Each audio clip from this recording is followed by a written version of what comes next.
दोस्तों नमस्कार, मैं हूं केपी और आप देख रहे हैं YouTube channel blogger KP Singh. Blogger KP Singh की आज की इस वीडियो में आप सबका स्वागत है। आपका दोस्त और आपका होस्ट केपी सिंह सवाई माधोपुर से। और दोस्तों आप मेरे पीछे ये देख पा रहे हैं, उपजल ग्रहण क्षेत्र विकास समिति के द्वारा एक कार्यक्रम किया जा रहा है जो कि किसानों के लिए है।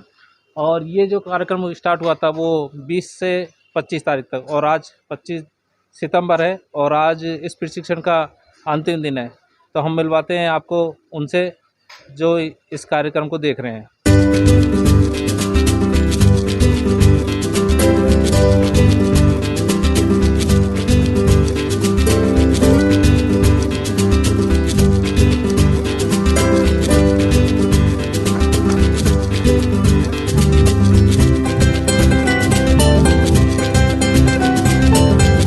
मैं विनोद कुमार अरुण बनास नदी परियोजना में सहायक अभियंता हूँ, सवाई माधोपुर।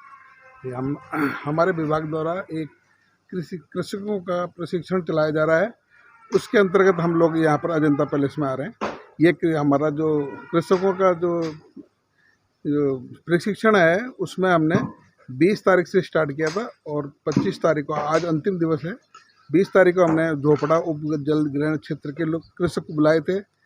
फिर हमने 21 को बुलाए खेड़ली उप जल ग्रहण क्षेत्र के लोग, और फिर 22 को हमने बुलाया है बासड़ा उप जल क्षेत्र के कृषक, और 23 को बुलाया बिंजारी उप जल ग्रहण क्षेत्र के कृषक बुलाए, और 24 को बुलाए थे हमने बाडोलास जो सवाई माधोपुर के पास में है।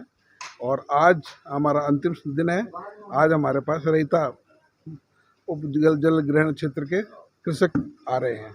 उनका आज अंतिम दिवस है और उनका प्रशिक्षण है। तो इसमें हम लोग करीब हमने एक वाटर सेट 70-80 कृषक बुलाए हैं। वो सभी लोग आए, उनको हमने बताया, और इसके लिए हमने कृषि विज्ञान केंद्र से कुछ वैज्ञानिक भी बुलाए थे। उनसे भी गेस्ट फैकल्टी के रूप में उनको बुलाया था और उनसे भी प्रशिक्षण करवाया था।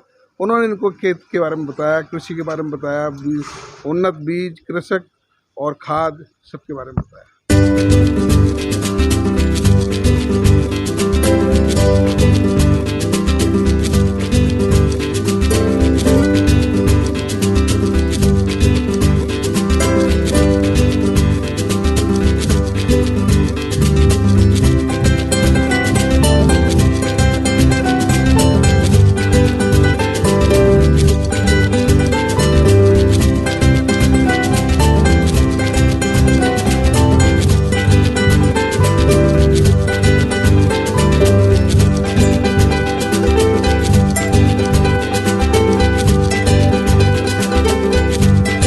मेरा नाम लक्ष्मी नारायण गुर्जर है और मैं किसान सेवा दल का नेता भी हूँ और ग्राम रैता खुर्द, तहसील सवाई माधोपुर, जिला सवाई माधोपुर, राजस्थान से बिलोंग करता हूँ।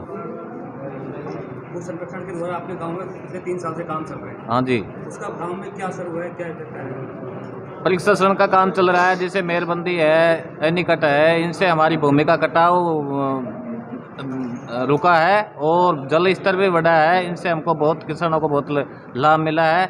जैसे बड़े बड़े बांध बांधे तो उससे जल स्तर बढ़ेगा और कृषि यंत्र में भी बहुत बढ़ोतरी रहेगी।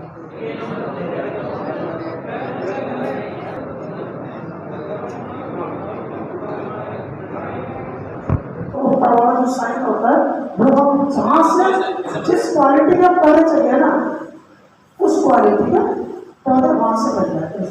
और आपको नई चीज बताऊंगे कि आप पौधों को नहीं कर सकते, लेकिन अगर वो किसान प्रैक्टिकल करना चाहे तो एक ही पौधे पर 5-5 प्रकार के फल भी खा सकते हैं। अगर जैसे आम का पौधा है अपने पास, तो लंगड़ा, दशहरी, चौसा, फजली, सब प्रकार के अगर कलम लाके और एक शाखा पर लगा दिए ना, उन शाखा पर अलग अलग प्रकार के फल आएंगे।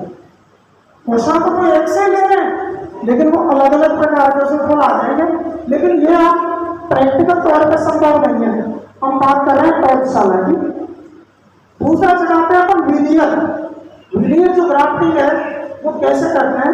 अपन ने जो बीज से पौधा तैयार किया है उसको ऊपर से काट देते हैं और चाकू की सहायता से उसको 2 इंच तक, 2-2.5 इंच उसको कट लगा देते हैं। कट लगाने के बाद में हमारी जो कटी हुई है शाखाएं, उन शाखाओं को भी रखा है ना, जितना 2.5 सेंटीमीटर तक उसको छील देते हैं, 2.5 इंच तक छील देते हैं और छील हुए जलग्रहण क्षेत्र के सभी कृषकों का, जलग्रहण समिति के सदस्यों का मैं अजीत कुमार सक्सेना, भू संरक्षण अधिकारी, आप सबका स्वागत करता हूं। प्रशिक्षण कार्यक्रम में आपको आपके क्षेत्र में भू जल संरक्षण के साथ में कृषि में विभिन्न पद्धतियों के जरिए किस तरह जल की संरक्षण के साथ में और मृदा के संरक्षण के साथ में हम उन्नत कृषि करें और अपनी उत्पादकता क्षमता को हम और आगे बढ़ाएं, जिससे कि हमारे घर परिवार की एक समृद्धि में वृद्धि हो। ज़मीन हमारी बढ़ नहीं सकती, हमको कोशिश यही करनी है कि जो भी हमारे पास में भू जल संसाधन हैं उनका हम अधिकतम इस दृष्टि से उपयोग करें कि उनसे हमको अधिकतम फ़ायदा हो और हमारा जो विकास है वो टिकाऊ विकास हो। रासायनिक खाद के जरिए जो हमने कृषि में उत्पादकता बढ़ाई है वो हमें आगे लंबे समय तक फ़ायदा देने वाली नहीं है। जिन जिन क्षेत्रों में रासायनिक खाद का अधिक उपयोग किया गया है वहाँ की ज़मीनें बंजर हो गई हैं, ज़मीन में रसायन की मात्रा इतनी अधिक हो गई है कि उस पानी के उपयोग से कई प्रकार की बीमारियां होने लगी हैं। तो क्षणिक फ़ायदे के लिए, अल्प समय के फ़ायदे के लिए इस तरह की गई कृषि पद्धतियों से आगे चल कर के हमें दुष्परिणाम देखने को मिले हैं। हम अब ऑर्गेनिक फार्मिंग की तरफ जा रहे हैं, जैविक कृषि की तरफ जा रहे हैं। जल और मृदा संरक्षण के लिए विभाग तत्पर है। कृषि विभाग के अधिकारियों के साथ में मिलकर के हमने ये कार्यशाला, प्रशिक्षण कार्यक्रम का आयोजन किया है। इसका उद्देश्य यह है कि आप सभी को आपके क्षेत्र में रहते हुए किस तरह से हमारी जो वर्षा जल, हम एक फसल देते थे वहाँ हम 2 फसल दें, 2 फसल देते थे उसके लगे हम तीसरी फसल दें। वो कैसा कुछ भी मिल जाए, दिन में 50 रुपये दिहाड़ी मिल जाए तो मैं बहुत है, खाली बैठे से तो कुछ अच्छा है। या कुछ काम करेंगे सीखेंगे, नहीं तो जंगल में जाएंगे, लकड़ी काटेंगे, चराएंगे या चोरी करेंगे, तस्करी करेंगे। तो उन लोगों को मोड़ने के लिए कि जो अपराध करते थे, जंगल काटते थे, उन लोगों को हमने रोजगार से जोड़ा ताकि वो एक अच्छे ढंग से पैसा कमा सकें, बजाय कि चोरी चकारी से पैसा कमाएं। इससे घर पर रहकर के वो कार्य संपादन कर सकते थे। फायदा इसमें यह था कि इसमें छोटे बच्चे, टावरे जो है हमारे 10-12 साल के बच्चे हैं, वो घर पर रह के काम कर सकते हैं। हर एक व्यक्ति घर में रह करके 150-200 रुपये कमा सकता है। और अगर हमारे घर में 4 लोगों का है तो छोटी छोटी मशीनें आती हैं, 15-20 हज़ार की मशीन है, वो घर में लगा ली तो हर एक व्यक्ति घर का वो 150-200 रुपये कमा सकता है। कोई मेहनत नहीं है, लकड़ी के टुकड़े हैं, हाथ से बनती है लगभग। पहले तो ठीक है कि अपने आप हाथ बहुत कम है। दोस्तों, अभी भू संरक्षण विभाग की ओर से एक मीटिंग का आयोजन किया जा रहा है जो किसानों की मीटिंग है, और उसमें हमें मिले हेवराज गुजर जी। उनके कुछ क्वेश्चन है, उनकी कुछ समस्या है, तो उस पर भी हम बात करेंगे, चर्चा करेंगे और उनसे जानते पहले उनसे उनका परिचय। हाँ सर, नमस्कार। मेरा नाम है हेवराज गुजर।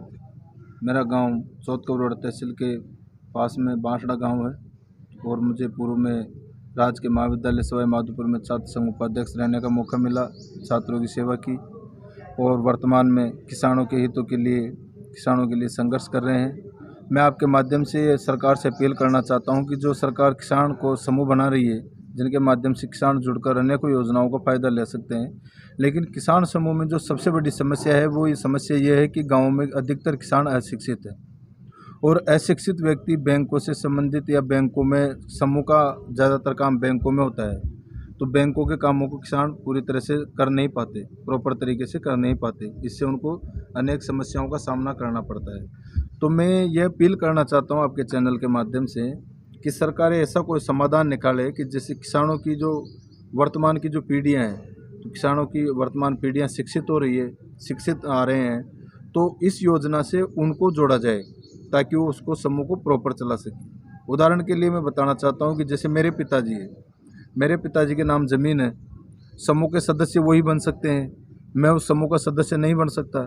लेकिन मेरे पिताजी शिक्षित आदमी हैं और वो उस समूह को नहीं चला सकते, लेकिन मेरे पिताजी की ज़मीन में मेरा भी हक है, मेरा भी अधिकार है। तो मैं सरकार से ये अपील करना चाहता हूँ कि ऐसा समाधान निकाले कि मेरे पिताजी की ज़मीन के एवज में मेरी हिस्सेदारी मानते हुए मुझे उस समूह का सदस्य बनने का हक और अधिकार मिले, ताकि हम उस समूह को अच्छे तरीके से चला सके। विभिन्न जो सरकार समय समय पर जो समूह के लिए जो जन कल्याणकारी निर्देश देती है, उन निर्देशों को हम अमल में ला सके, उनका फ़ायदा उठा सके, क्योंकि एक अशिक्षित व्यक्ति हर तरह की चीज़ को नहीं समझ पाता।